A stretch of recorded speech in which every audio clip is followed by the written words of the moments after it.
Dernier point sur ces XML schémas, on avait également spécifié un sous-élément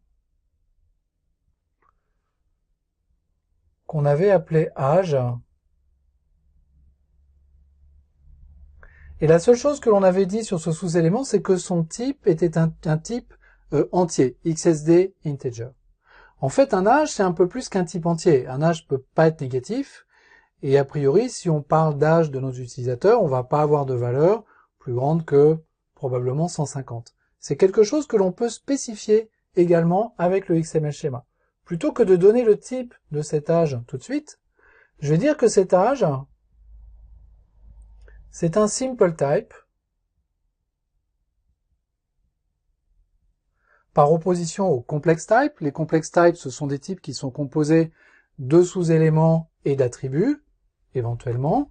Là, le type âge, c'est un type simple, donc il n'a pas de sous-éléments, il n'a pas d'attributs.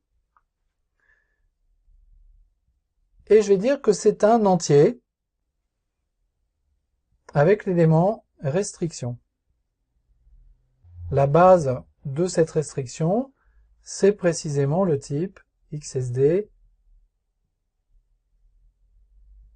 integer. Et à l'intérieur de cette restriction, je vais dire que la valeur min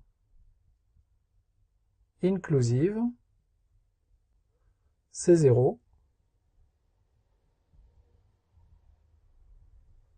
Et que le max inclusive,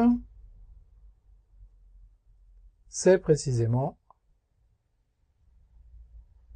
150.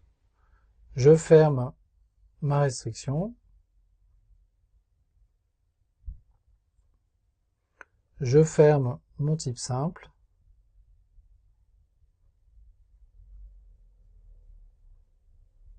Et je ferme la définition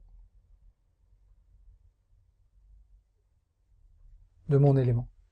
Donc en rajoutant ces sous-éléments au type élément, je contrains le typage à être un entier compris entre 0 et 150. C'est quelque chose qu'on peut faire en XML schéma, qu'on peut absolument pas faire en DTD.